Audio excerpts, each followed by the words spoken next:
The story begins in Mexico, near one of the largest hospitals in the city. There we meet Alex, who is mentally preparing himself for what is about to come. Dressed as a doctor, anyone would assume he is there to save lives, right? Meanwhile, at a hotel reception desk, we meet Andy, who has traveled to visit his mother. Like a good son, he has brought her a beautiful bouquet of flowers to celebrate her recovery. However, when he enters the room, he's met with a deadly surprise. Alex is waiting for him, and instead of delivering a diagnosis, he wraps a cable around Andy's neck, strangling him mercilessly.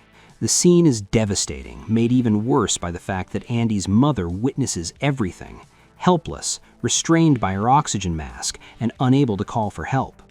As calmly as he carried out the murder, Alex heads to his car to inform his superiors that the mission was a success. He prepares to leave before anyone discovers what happened, but experiences a moment of confusion when he cannot find his car keys. He's certain he left them on the dashboard, but eventually finds them in his own pocket. Killing seems to be his strength, remembering things not so much. From Mexico, we move to Texas, where we meet Vincent, an undercover agent in the middle of an operation to capture a man named Leon. This individual uses his own daughter, Beatrice, as part of his illicit business. At a single signal from his father, the young woman approaches Vincent and begins to undress him, but when she notices the hidden microphone in his clothing, she alerts Leon before the agent can react. A fight breaks out, and Vincent struggles with the pimp over a weapon. He manages to buy some time until his team storms the scene and surrounds Leon. With no way out, the man takes his daughter hostage and threatens to kill her if anyone comes closer. He's certainly not Father of the Year, but Vincent tries to negotiate to avoid bloodshed. However, Beatrice has another strategy. She bites her father's arm hard, manages to break free, and gives Vincent the opportunity to act. The agent lunges at Leon and both fall through a second-floor window. The outcome is fatal. Leon dies from the fall, leaving Beatrice in a state of shock. He may have been a monster, but in the end, he was all she had. Back in Mexico, Alex meets with Mauricio to receive payment for the job and learn about his next mission. During the meeting, it becomes clear that something is not quite right with him. He forgets that he's holding a glass of whiskey and appears disoriented. Despite this, he manages to keep his composure and accept the assignment. In the middle of the conversation, he dares to mention the possibility of retirement, but Mauricio reminds him that in their line of work, retirement means only one thing: an early grave. You are either the hunter or the prey. Without giving him much choice, Mauricio offers him a new job with a more tempting reward. This time, there are 2 targets, which means double the pay. Before parting ways, he issues a warning that puts Alex on edge.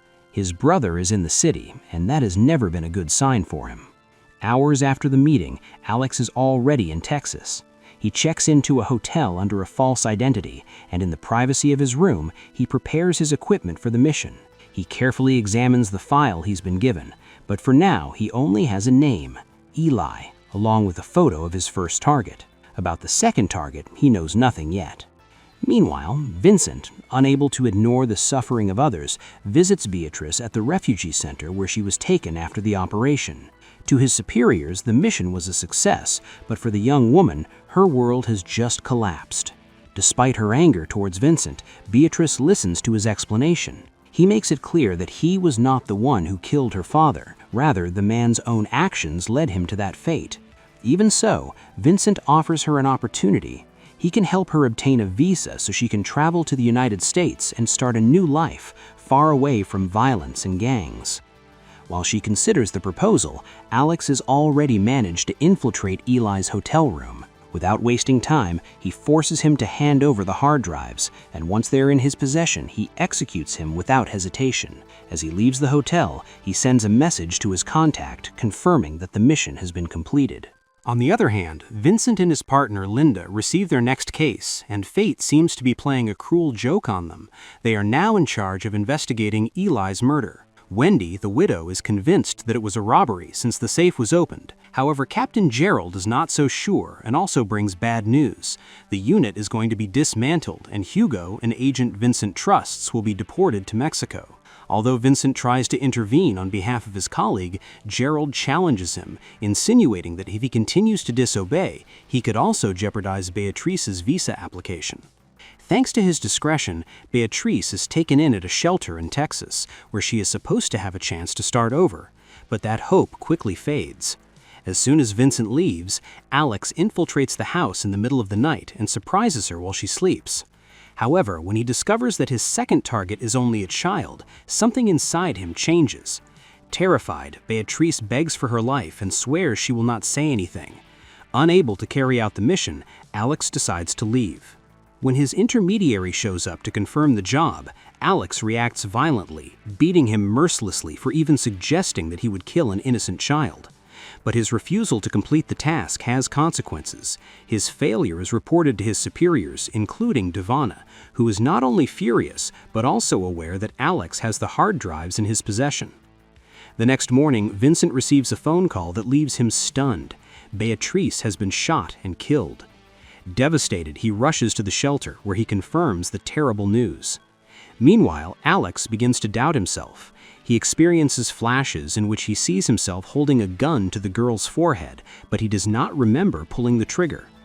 Desperate, he asks Maya, his partner, whether she was with him all night, trying to reconstruct the truth. Elsewhere, Hugo, who was about to board a plane to Mexico, sees the news about Beatrice's murder and decides to turn back, regardless of the fact that he is no longer an active agent. When Maya confirms that Alex never left during the night, he starts to connect the dots. He heads toward his car, but before getting in, something on the chassis catches his attention. At that moment, he moves away quickly, and seconds later, the vehicle explodes. Mauricio, who had been waiting to eliminate him, opens fire, using silencers to avoid drawing attention.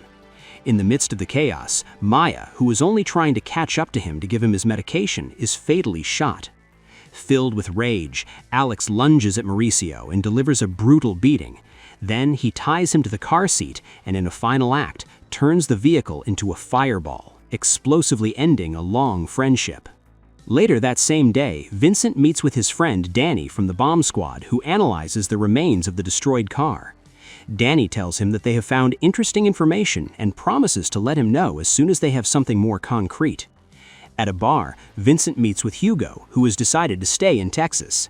He could not return to Mexico knowing what his best friend was involved in, so he has come to support him, just as Vincent did for him when Gerald tried to push him out. That night, Borden, the man who betrayed Alex, is working out when a figure emerges from the shadows. Before he can react, a silenced gunshot ends his life. His death is only the beginning of a storm that Alex plans to unleash on his superiors. But before moving forward, he needs to know what the hard drives he stole actually contain. The first drive only shows arguments between Devana and Eli, trading insults without revealing anything important. However, the second contains something far more disturbing, recordings in which Devana and her son Randy repeatedly abuse Beatrice. Now, Alex understands why they wanted to get rid of the girl, and the danger he himself is in. Meanwhile, a nervous Randy seeks comfort from his mother, but Devana, with chilling coldness, assures him that she has already taken care of everything for him. After his party that night, he will take a private jet to Switzerland, where he will enter rehabilitation, and after some time, he will be able to return with a renewed image. On the other hand, Vincent receives an unexpected call from Alex, who warns him that the deaths of Eli and Borden are only part of a much larger web, an organization that is behind Beatrice's murder. That night, Randy throws an extravagant farewell party on his yacht, with alcohol and cocaine flowing freely. Vincent and Linda go undercover, but they soon notice that Randy has disappeared from the deck. In reality, he has retreated to one of the cabins, where he tries to force a waitress to undress. However, Alex arrives just in time to stop him. Making sure the girl is safe, he returns to deal with Randy once and for all. With the job done, Alex attempts to flee the yacht, but a shootout breaks out. During the confrontation, Hugo shoots him in the abdomen, leaving him critically wounded. Badly injured, Alex barely manages to reach his car before losing consciousness. A police officer, who only intended to ask him to move the vehicle, taps on the window, but the situation spirals out of control, and the officer ends up being shot dead. Desperate, Alex takes refuge in a nearby bakery. He knows he has crossed a line, he has killed a police officer, and there is no turning back. Meanwhile, Devana receives the devastating news of her son's death, but her grief does not last long as she is soon visited by Alex, who, despite the heavy police presence, is determined to eliminate the mastermind behind everything. After neutralizing the security guards, he points a gun at her and pulls the trigger, but the gun does not fire. At that moment, Donnie bursts onto the scene and arrests Alex, who, severely injured, is taken to an interrogation room before receiving medical attention. At the same time, a package arrives on Vincent's desk, the hard drives containing the incriminating evidence against Randy and Devana. Without wasting any time, he heads to the hospital to confront Alex. Alex confesses that he was hired to assassinate Beatrice, but when he discovered that his target was only a child, he refused to do it. Although his confession is crucial, he is up against people with far too much power, and he himself is nothing more than a hired killer. But before Vincent can act, one final strike is set in motion. A hitman disguised as a doctor enters Alex's hospital room, ready to finish what he could not. However, despite his condition, Alex manages to overpower him and, using his uniform, escapes from the hospital. Outside, a SWAT team is waiting. Before surrendering, he warns Vincent that Devana will also come after him. The next sounds heard are gunshots. The SWAT team executes Alex without hesitation. But there is an unexpected twist. In a deserted area, Hugo disposes of the knife with which he slit Devana's throat. He then takes the money Alex had offered him to complete the job and returns to Mexico, determined to start over with his family. Thanks for watching. Remember to like and subscribe for more movie breakdowns and recaps.